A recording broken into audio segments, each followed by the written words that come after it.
So if I have not prepared the mind adequately, that means all my raga dveshas are still there, are not been eliminated, then I had to listen to I had to do meditation, because I already learned about the scriptures, and now I had to do Nidhidhyasana, contemplate on the teaching itself. How do we do Nidhidhyasana? We'll talk about different types of Nidhidhyasanas depending upon the nature of the remnant vasanas also. And how do I abide it? I have to become Sita Prajnaha, firm abidance in the God. And Bhagavan Ramana calls it the Jnana Nishtaha, says the abidance in the Jnanam itself. And Nishtha means abidance itself. How do I know whether I am abiding or not? The Krishna gave the Sita Prajna Lakshana. Says, what are Sita Prajna Lakshana? The himself, the first sloka itself in that defines is Prajahati yada kaman sarvan partha manogatan atmanyeva atmanatushtaha the Sita Prajnasya duchyate. So therefore, Prajahati yada kaman sarvan partha manogatan. So the first line statement of Krishna is all sarvan, all desires, this is common desires, Prajahati says all are eliminated. That means there is no more desires. Desires for what? So a desire for getting happiness from objects outside. That's what a desire is. Desire is, I want to do this or I need this, because without this I am not happy. With that I am going to be happy. So going after for happiness, either at the physical level or at the emotional level or at the intellectual level. These are the three levels of happiness. Some people are emotionally needs a satisfaction, they depend on somebody else and they love this one, they love that one. All that becomes a problem. That's why the Yajnavalkya teaches his wife, husband doesn't love his wife, he loves only happiness. Wife doesn't love husband, he loves only happiness. What he loves is happiness that they bring in, and they assume that happiness is coming outside. They love object. So every love for any object or any person is only an expression of the love for happiness only. That means I still have not understood that happiness is coming from me, but happiness from this object and that object and that object. That is a bondage.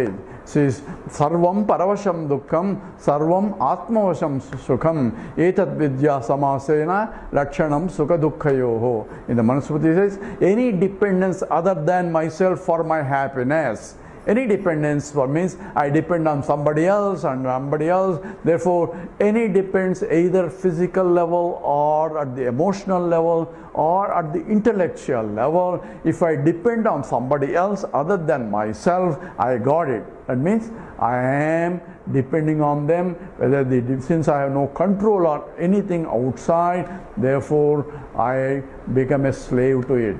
Therefore, Krishna says, Prajahati yada kaman sarvan partha manogatan. Says all desires are sarvan kaman prajahati. All desires are being eliminated. It's not a forceful elimination. It's not that the mind, I say I don't want it by force, that's called suppression. Suppression will get activated later, because the suppressed mind will not keep quiet. It will burst out some other places. But it is clear understanding that there is no happiness out there. That understanding will obviously, therefore I don't need it, because that is not bringing any happiness, because happiness is coming by my own self. I can invoke the happiness anytime. So this means that I should avoid those objects. It is neither raga nor dvesha. Whatever comes according to the prarabdha, it will come, understanding that whatever comes will go also away. So therefore, it is clear understanding that coming and going, it depends upon the prarabdha karma, and therefore tam tichishasva bharata. Says matra sparsestu kaunteya sitoshna sukha dukkha agama paido nityaha tam tejishasva bharata. So just because I am a jnani doesn't mean still the body still needs comforts, and the mind needs comforts, and intellect needs comforts, because they belong to the prakriti, and prakriti, because of the way it has been developed for so many years, life after life also. But at least in this life they have traditionally brought up in the environment which is called conditioned, and the body is conditioned to particular things, the mind is conditioned to particular things, and the intellect is conditioned. But conditioning of the body may be satisfied, may not be satisfied. A jnani will bear this. This is your problem, body. Today you have to starve. Tomorrow you may get body. That depends upon you. That's why they call bhiksha. Bhiksha is take whatever is given to you. That's what is bhiksha. Not demand what you want. Therefore, in olden days called the Madhukar bhiksha, where only 5 places you have to go and ask, and if none of them 5 places don't give anything, then you starve on that day. Lord wants you to starve on that day. Therefore, you have to transcend the desires. That means I have clear understanding. It's not a suppression of the desire, but it's a sublimation of the desire. Sublimation means having understood that there is no happiness out there, then I don't go after it. If it comes, okay. If it doesn't come, also okay. So when I am thirsty, what should I do? I have desire for hunger. The body will have a desire to satisfy but the body requirements. If it can be possible, quench the body. Otherwise, leave the body. Say, today you have to starve. If you die, you die. That's your problem. That is what the fate is. Prarabdha means. So accepting the prarabdha can be coming in lot of things that I don't need also, or not coming anything at all, even what I need also. It can be I am a king like a Janaka, but things may be coming, empire problem will be coming, but I don't have a problem.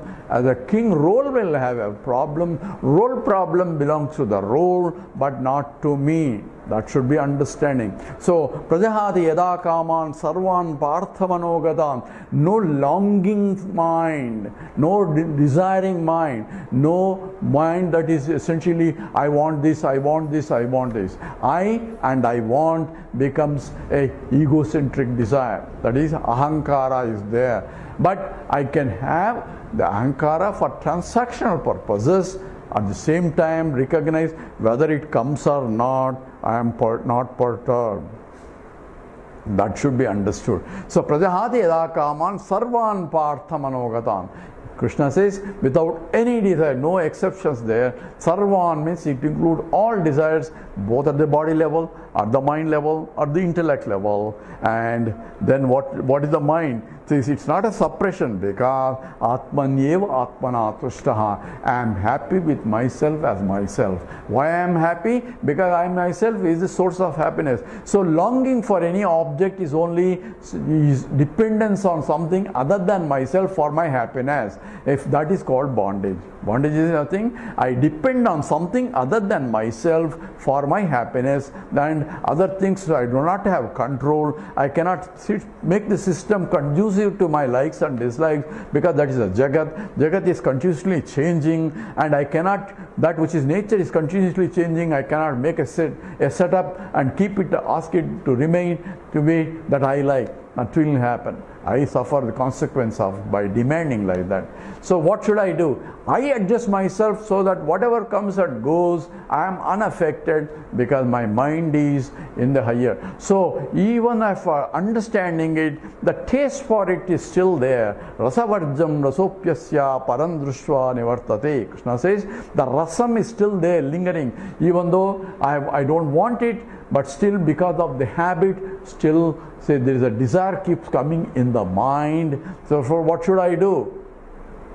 So people do Ekadasi Vrata, Ekadasi, otherwise they want to do the fast on that day, but they know that expecting a lot better things on that day, therefore they want to fast. And that is essentially asking for something else. That's not the Ekadasi. Ekadasi actually involves 11. 11 means pancha, 5 Jnanendriyas, 5 Karmendriyas, plus the mind, all together is Ekadasi. That is 11 instruments are tuned not from outside but higher That's what the purpose of Ekadasi.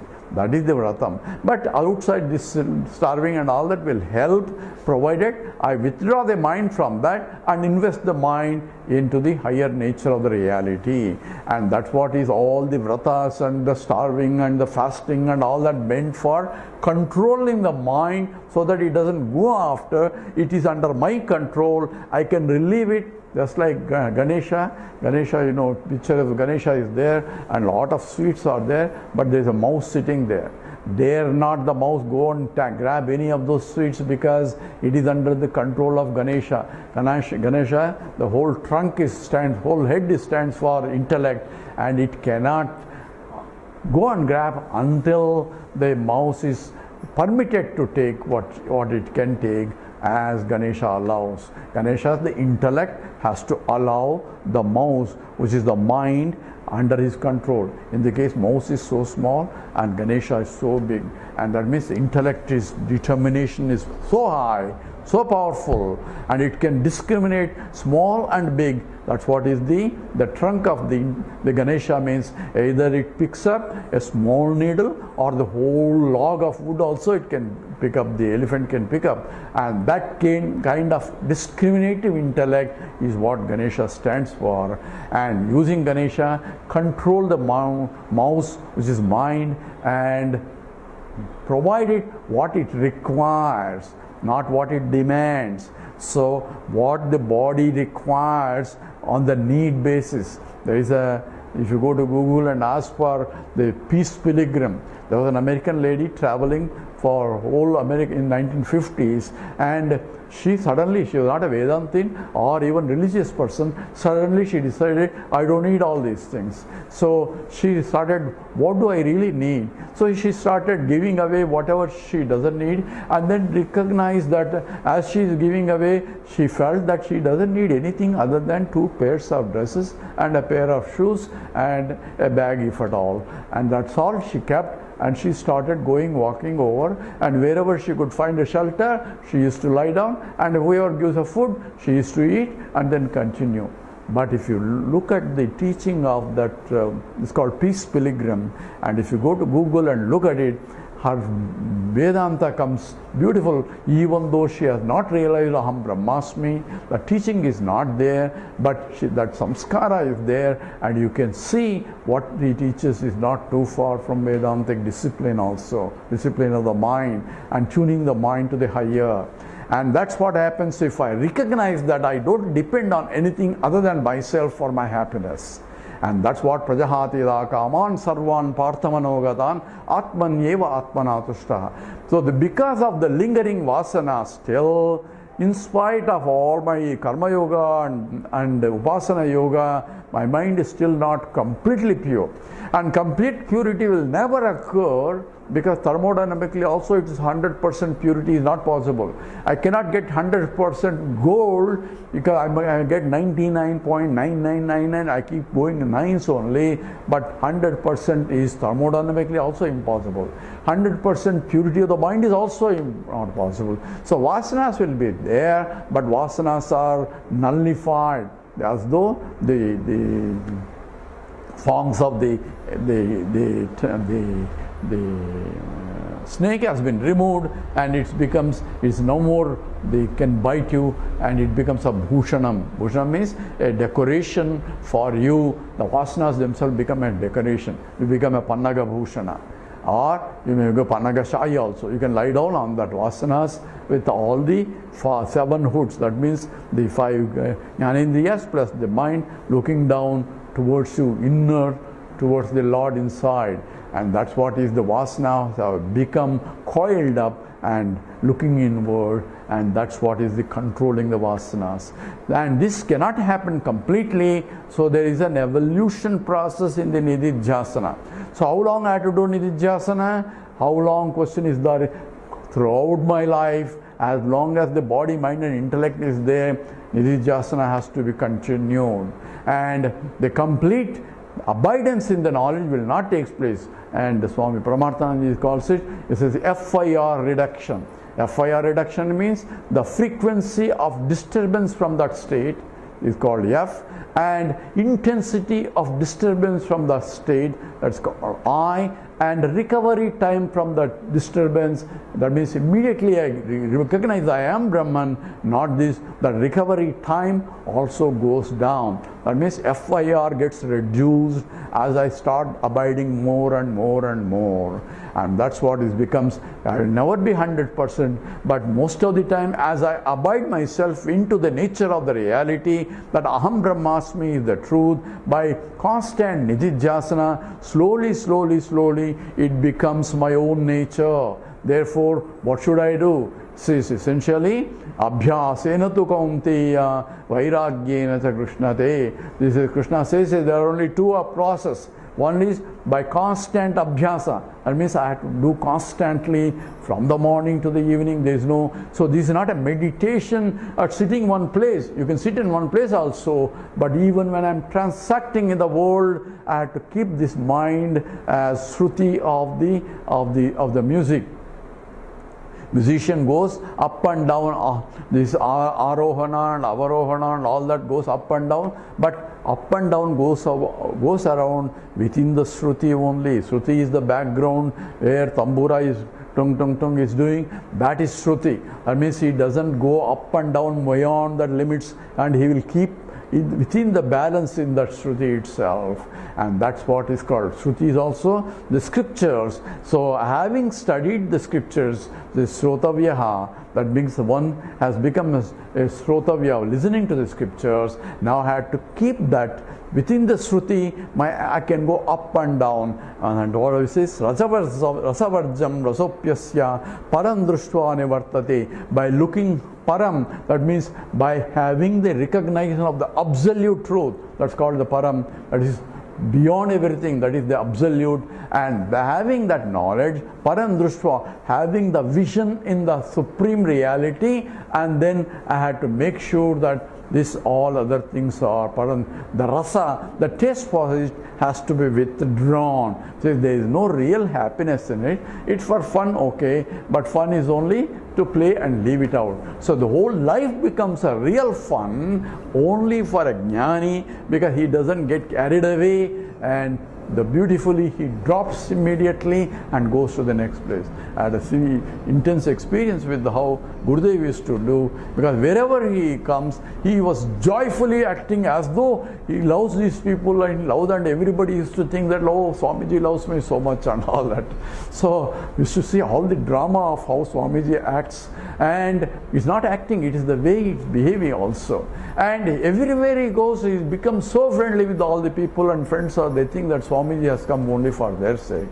And once he leaves, everything is left behind. So every letter that he opens, reads and answers properly, and immediately the paper is torn down. Unless that paper has to be saved for some recording purposes, nothing he carries with himself. And that's what essentially giving up everything and living like a sannyasi. Sannyasi is not just wearing a orange robe and all that. You can have orange robe, but you may be attached to your own kaupinam. Kaupinam is the lion cloth, you can be attached. As long as the kaupinam is attached to you, there is no problem. But if you get attached to the kaupinam, there becomes a problem. Why? There is a story also. One fellow was the guru left him. He says, live like a sannyasi. He had only kaupinam and all that. Then suddenly he saw that kaupinam is being eaten by rats. So he wanted to prevent that. Then he got one cat. So, but cat needs some milk and all that. So he got one cow. But cow needs to be taken. So he got lady to take care of that. Then lady became, instead of outside also, she became inside. And he has big children and family and all that, just because of the kaupina. So this is what can happen if I start depending on one thing or other thing.